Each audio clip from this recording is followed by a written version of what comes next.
Welcome everyone, welcome to another Good Day for a Chat podcast. This is going to be different now. I have, how shall I say it, cancelled my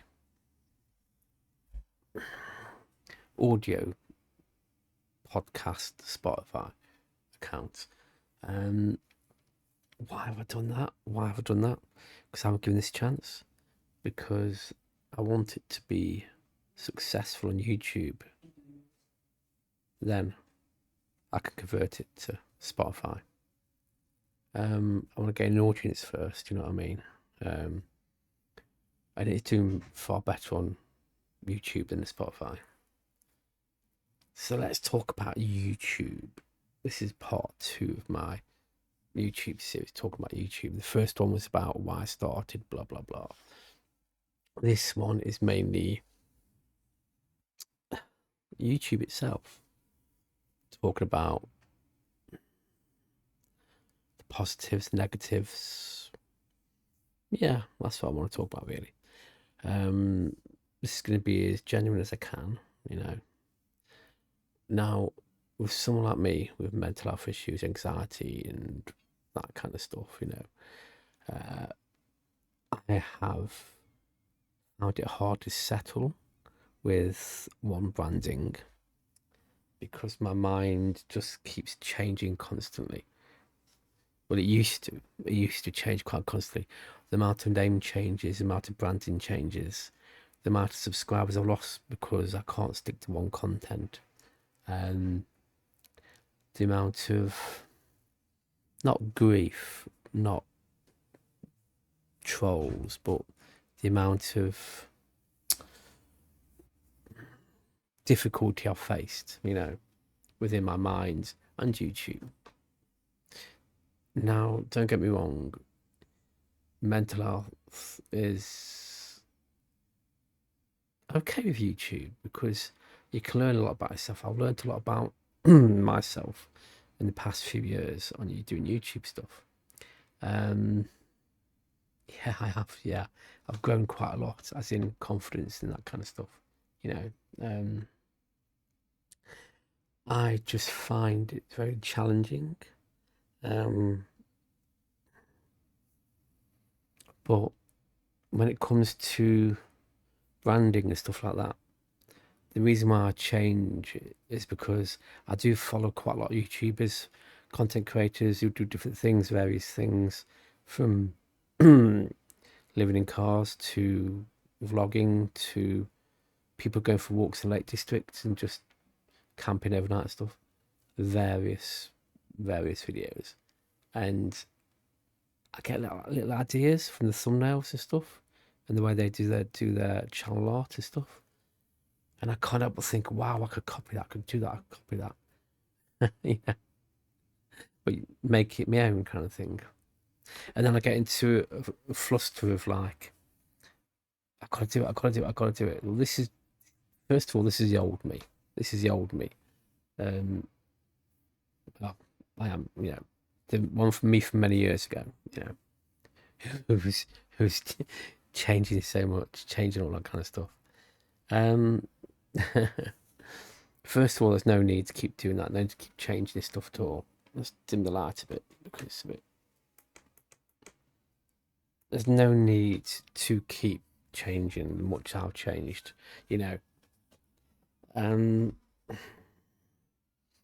My biggest tip is once you find the right branding, which could take a few months, stick with it. Do not change it, you know, unless really necessary. Like, you know, you change the idea of the vlogs, idea of the concept of what you're doing, you know.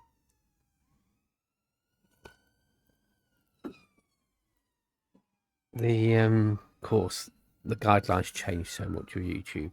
It's changed a lot since I've been doing this.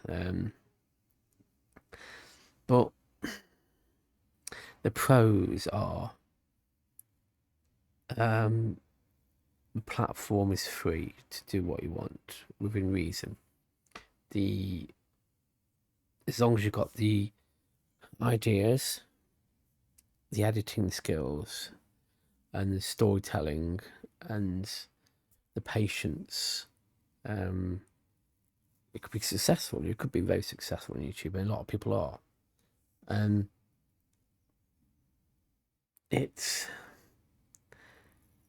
when you get a lot of videos saying that they can help you gain thousands of subscribers in one day, millions in a year, blah blah blah. You get all these people telling you like do this, look at the algorithm. Your thumbnails are important, your title is important, your tags are important. You use vidIQ, use other things like that, Team Buddy and stuff like that. I used to use Team Buddy and vidIQ. They're good for keeping track of stuff, but you have to pay for them. And if you're not getting paid by YouTube, it's a waste of time using them, I think. Once you start getting paid by YouTube, as in monthly, yeah, and I think that they're good tools to have because they could help you. But all these people, who do you trust? I used to watch a lot of YouTubers get on about, do this way, only film what your viewers want them to see, don't do this, and it's like no. First of all, you started YouTube as a hobby and interest. Talk about stuff you're interested in. Talk about the stuff that you want to talk about, as long as it follows the guidelines. There are rules for a reason. YouTube's a business. They need to stay afloat. They need to, and if you start creating content that only gets you views and subscribers, you're going to run out of that. You're going to get bored after a while, come off it. I made that mistake years ago when I was reacting to Filipino singers and stuff. And I gained lots of subscribers. And it was something it was interesting to do. It wasn't what I wanted to do, but I did it because I was getting lots of comments. I was getting, likes and stuff, and there was YouTube was pushing videos out. But it come to the point where I run out of songs to react to, and I just didn't want to do it anymore. Then I stopped doing it, and I didn't lose subscribers. And now I'm going back to normal vlogging and stuff like that. This is my main channel. I've still got about 1,500 subscribers who subscribe to me for the music videos. They aren't going to watch my other videos, are they? But they haven't unsubscribed. So I've caught myself in a trap. You need to, how can I say it?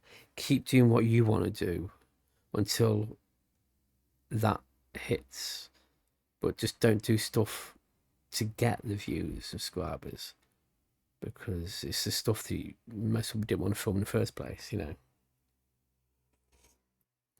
If you start copying other creators, as in second to second, and ideas, not creating it yourself, not making it your own, then you're going to be shoved down a barrel because you're not going to be able to concentrate and focus on doing them kind of videos. I did vlogs, or I do vlogs still, vlogmases, music reactions, movie reviews, TV reviews, unboxings, tech, random chats, live streams. A lot of them I love doing. I love doing movie reviews, vlogs, unboxing when I can. Things like that. I'm going to keep doing them forever. I've tried gaming videos. I like gaming videos, but they take a lot of time. You need to prioritize. You need to make sure, because I've got a 9 to 5 job, and you need to be able to make sure you can do all this. You need to find balance. You need time for yourself rather than all YouTube constantly. You don't want it taking over your life. You don't want to actually go to bed at night thinking about what film what to film next, you know, and blah blah blah, and worry about what the next video is going to be. You don't want that, you know,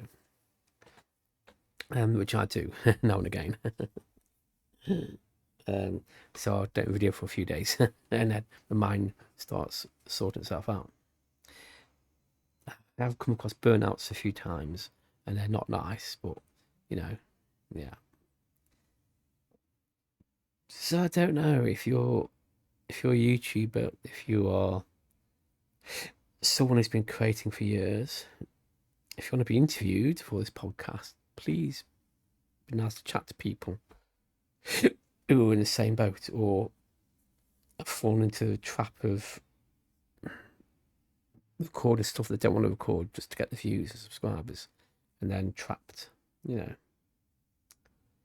Example, I'm not going to mention names, but a YouTuber who I respect and follow, and he was doing his videos, great work, you know, great. And then one of the bigger YouTubers, started following him, and he started pushing him, and he gained quite a few thousand subscribers. And now he can't get any further than that.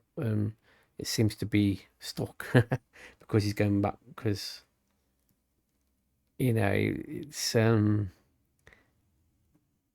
other people are still subscribed to him or watching him, or that kind of thing, like that. You can get caught into a trap as well. It's okay collabing with someone, but if you're collabing with someone who's got about 30 or 40,000 subscribers more than you, you're gonna get subscribers, and you're gonna unsubscribe and unsubscribe, subscribe and unsubscribe, you know, because they think you're gonna do the same videos as a big content creator. And it's a tricky one. I mean, these podcasts, this is my fifth or sixth attempt at doing podcasts. The second attempt, I asked if anyone wanted to be interviewed.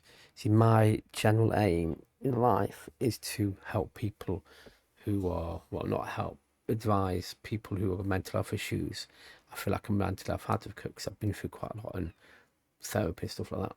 And I want to be able to interview people in the field, at the top field of mental health, you know, and that kind of stuff. That's my biggest aim, is to talk to, you know, doctors or just people high up in the medical who can, you know, maybe answer a few questions, chat away how they see it, and blah blah blah, you know, general, that kind of stuff. And the first interview I did was hit the top bar, so from then on I couldn't compete because I already hit the top bar on the first one. So it's like, but it's, you know, I'm proud of that interview. I'm glad I did that interview. It was great. But now that it's I didn't start at the side. It's like I jumped the ladder straight to the top rather than going step to step. It was like, oh, okay, yeah, okay. But yeah, things like that, unexpected things can happen. You're only one video away from being for being out there, you know. And yeah, I just think if you do dive into YouTube, prepare for a long game. Some people can hit it straight away. There's a woman who put, was it 47 or something in blah blah blah YouTube, and she's done one video and it's gained thousands and thousands of subscribers already for one video, you know. There's the lady who did the first, well, not the first, but living in a van kind of thing, and her videos went viral straight away, you know. Yeah, I must admit, I know this podcast is a bit in a higgledy-piggledy, but when I did start doing YouTube in 2016, finding someone 40 plus or 50 plus was quite tricky on YouTube. It wasn't. It was. It was. You could find a few people, but it was a real push to find someone. You searched and searched and searched through the past, since lockdowns and stuff like that. there's been more people in the 40s and 50s, even 60s YouTubing, and I subscribe to quite a lot of them. um, and a lot more realistic vlogs and stuff, more real rather than, oh, is this fake or is it what, kind of thing. There's, it's, it's a tricky ball game, really. You're either gonna hit it straight away if you've got the right niche, if you've got the right thing, if you've got a talent that's impressive. YouTube, see how it goes. Just do one video and see how it goes. Um, I don't know. I mean, I still use tags and descriptions, stuff like that. I don't know how that algorithm properly works. Once you saw, see, this is the negative side of YouTube. The algorithm and that kind of stuff changes all the time. When you get it sussed, when you learn about what's good, what's good, like in the old days of tags and the descriptions, you think, yeah, I got it sussed now, I got it sussed. Then it changes, and you've got to look at it all over again in a different way. And with YouTube Shorts, it's created a population that you've got to watch over the first 30 seconds to actually get any recognition of your video. So you've got to make the first 30 seconds powerful and impactful, And people's viewing habits change. It's like, since Netflix and stuff being brought up there, binge watching stuff, you can watch all episodes in one go kind of thing. People maybe watch playlists more, create a series of videos. I did that, mental health for me, in playlists, so you can binge watch all that kind of thing, on my main channel. But then that generation is starting to binge watch, is starting to die down. It's like, what am I supposed to do now then? It's yeah. It's just knowing, being able to adapt what your plans and ideas are, change near enough instantaneously on what you're doing. How to call it, evolving for YouTube. What you start off doing 5 years ago might not work now, so you have to really look into what works and just adapt your video capability. That's the only downside to YouTube. You have to be adaptable, and yeah, it's it's like people just used to have outros and intros in their videos all the time, and it's like no more than 10 seconds, then it's no more than 5 seconds, then not many people use intros and outros anymore. It's grabbing people, it's trying to get their attention in the first 30 seconds. Outros and intros are roughly the same on each video. The only time I use them now really is vlogmases. But yeah, even that's changed. It's like the thumbnail designs change. It's crazy. It's crazy how you have to keep adapting and changing. Apart from that, the negatives are, it's I've been doing this since 2016 on my main channel, and I'm monetized. And in the past, I think I was monetized about 5 years ago. Yeah, it's about 5 years ago. And I've only been paid twice since then, and that's like 60 odd pounds each time. I'm making about £4 a month, and you have to earn it in the UK. It's 60 quid, and if your money builds up on AdSense, you've got an AdSense. Anything below 60, you don't see in your bank. But as soon as it goes 60 or over, then the next month it will go into your bank, and then you start from zero again. So if you make it £4 a month, and that's quite a few months to get paid again,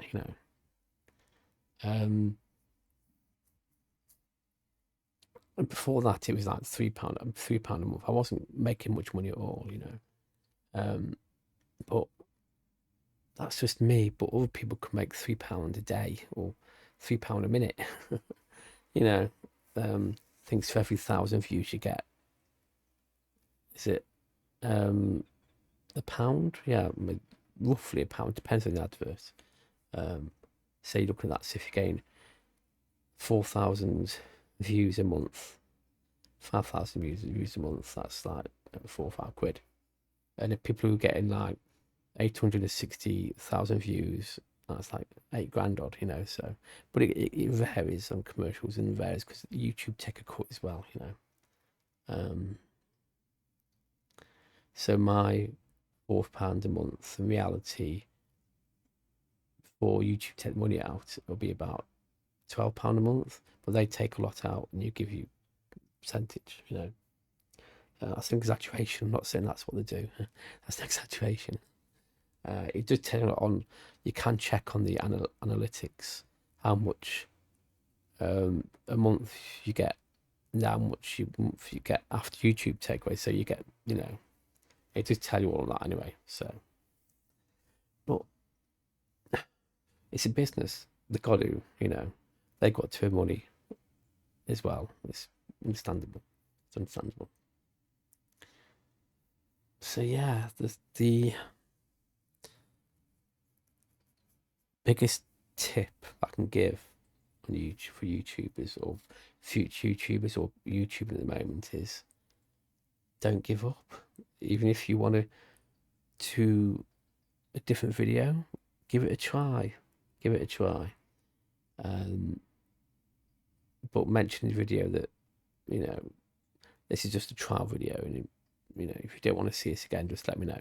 But always keep communicating with your audience. Give them a reason to comment. Give them a reason to subscribe. It's come to the point now where I don't want to say subscribe and like. I don't really say it that much. But you could always say something like, you know, hit those things below, those buttons below, what to do. You know, most of the people watching your videos know what to do anyway. Just say to them, just press a few of those buttons down below and see what happens and blah, blah, blah, you know. And it's free, you know. Stuff like that. Make it a bit more, rather than saying like, subscribe and share, make something fun out of it, you know. You know. Yeah. I just feel that there's a lot to learn. Even I'm still learning that after 8 years, you know. But don't give up. Don't give up. Because when you give up, that means that then that could have been successful if you carried on another video. It only takes one video to get viral, and you could miss out on the opportunity.